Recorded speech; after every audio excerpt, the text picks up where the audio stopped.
Ladies and gentlemen, I wanted to do a little bit of a test today to see if a champion like Drax, who relies a lot on Fury and Bleed for his damage output, two things that we've seen a bit of an increase in terms of their effectiveness with the patch, could compete with what a lot of people perceive to be still the top cosmic champion, which is Thor in terms of his damage output and ability to clear stuff quite quickly. So in today's video, we're going to do a comparison run between Thor and also Drax.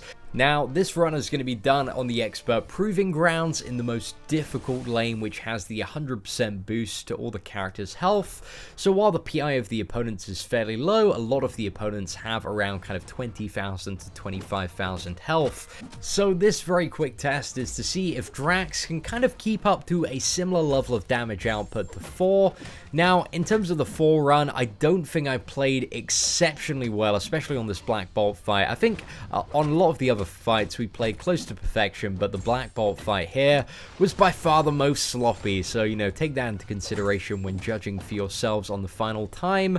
But I think there's some really interesting stuff, especially as we get on toward the Drax section of this run. So we've got two opponents down. We got a little bit shafted in terms of the Thor run because we had two Electros, so a lot of damage return on those, and plus we messed up a little bit on the Black Bolt fight. So we've got a guillotine here, one fight where we do have a class disadvantage with the Thor, but it's going quite well so far. We managed to get an armor breakup and intercepting, and she's almost down after 14 or so hits. Managed to get that stun, unfortunately it didn't crit, but 17 hits, still a really quick and efficient dispatch there of a guillotine that had about 25,000 health. So moving on to opponent number 4, who is an X-23. X-23 is quite a flimsy character, again just under 20,000 health there. That's with another point with the Electros as well.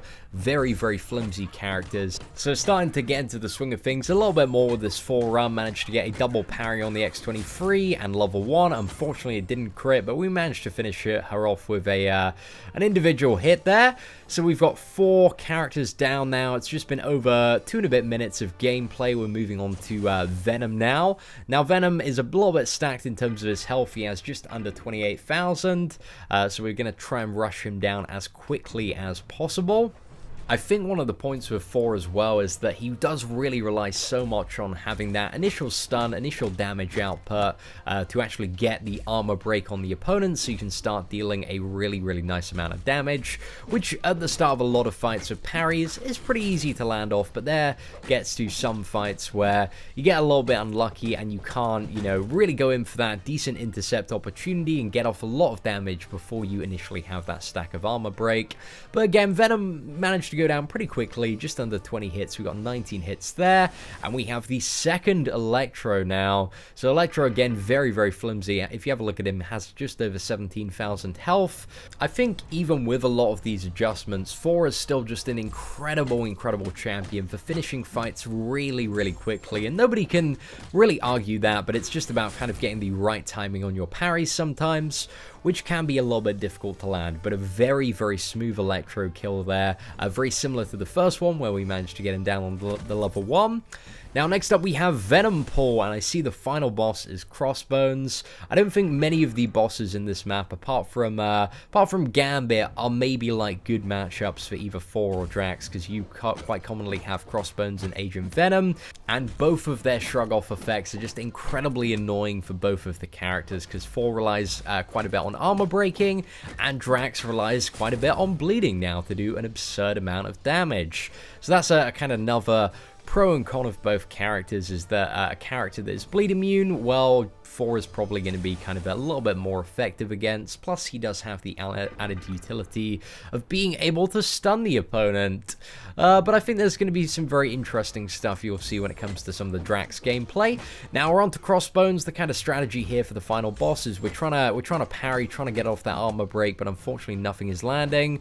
So we're trying to play it a little bit safe here. Don't want to get to the special 2 because we're very low on health at the moment.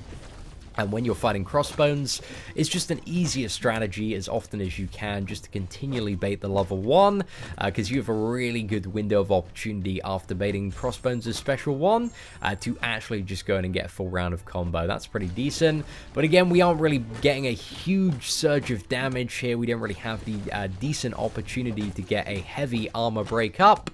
but it ain't too bad. I'm just kind of waiting to get him a little bit lower in terms of health so that we can fire off a pretty kick-ass level 3 and hopefully end the fight here. So just trying to bait another special one, get another round of combo so we can get very close to that assassin's territory for the level 3. So we fire off the level 3 again. We didn't have the armor break, so it wasn't the most effective kill, but Crossbones was just going to shrug that off. So the final time from the start to KO was 5 minutes and 22 seconds for Thor. So a pretty high standard, pretty big time to beat. Now we're going in with Drax just on the first node straight away, and I see we have a couple of superior Iron Man, so this could be a little bit of a tricky fight if the RNG doesn't go away. However, this was one hell of a beautiful fight here. We managed to get a decent parry, and we go in for the level 1, headbutt him, really strong bleed there. Manages, along with the special one, just to absolutely cave in superior Iron Man. So we got quite lucky on that first matchup there, not doing too bad. And the next matchup we have is Star-Lord. We have the class advantage here. He's about 25,000 health, so a little bit more than some of the low health opponents that we had on kind of the previous map. A lot of the opponents on this map in the run with Drax were around kind of the realm of about 25,000. And one of the really good things about Drax here is we don't really need to rely on the parry so much, so we got a nice round of kind of intercepts on there, because we didn't really have to worry about stacking the armor break. With Drax, it's all about just going in, going ham, and getting as much damage as you possibly can. Now, next up, we have a bit of a class advantage match with Iron Man. However, the regen could potentially be a problem if the bleeds and RNG don't go our way. However, if you look at like Drax's bleed, it's just so incredibly strong at rank 5. It's ridiculous, especially combined with Despair. Really effective synergy there. I guess the same can be possibly said about Thor's stun. However, you know, that's having 2 stacks of armor break in the stun. It's only going to be a max 45% there. Whereas Drax, with the right RNG, and if the clouds align, the stars align, that's what I was going for there, you could potentially get a little bit more there. So when it comes to dispatching X23, we didn't get super lucky on this fight in terms of the bleeds, but hey, we managed to get rid of her with the special one there. This is one of the things that I kind of like a little bit more about Drax. I feel like with Thor, you're constantly like on a little bit of the defensive, looking for the moment to kind of parry and then get your combo in. Whereas Drax, you can just go in, you can just go ham, you can just absolutely nuke the opponent. And it feels really great, especially if you have 5 out of 5 deep wounds. It just seems like such a solid option with this character.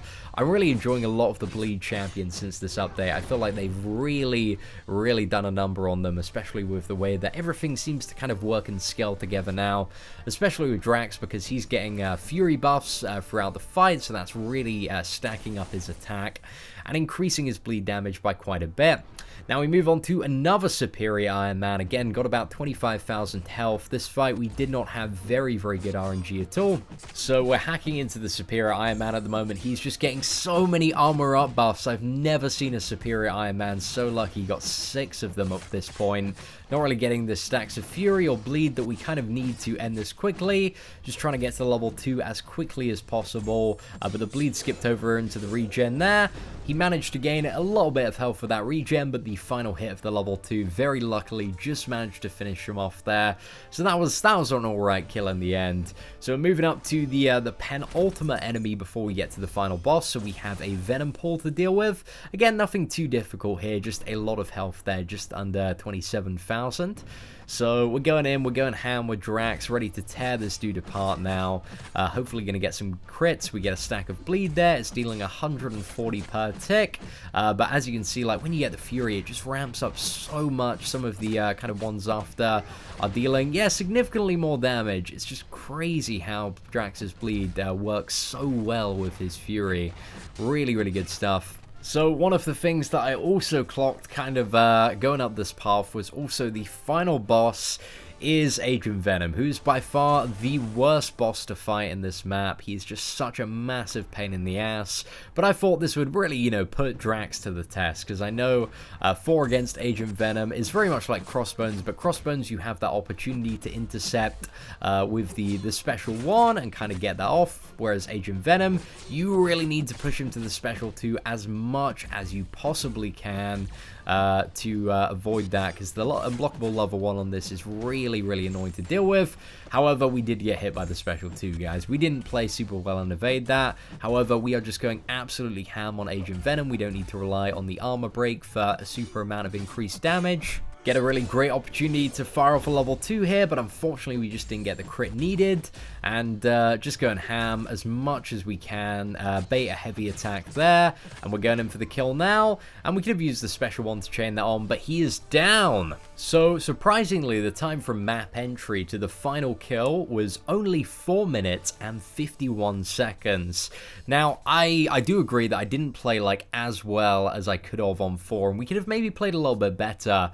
But what I wanted to showcase with this video is that I believe Drax now has a very, very similar level of power to Thor, so he's a really, really great alternative. I can imagine there are some scenarios, some circumstances, like when the opponent is bleed immune, where Thor is going to be the better character, and there are some scenarios where the opponent is stun immune, where Drax will be the better character. But I just wanted to hopefully educate and inform you guys today that I believe now they're on a fairly similar power level.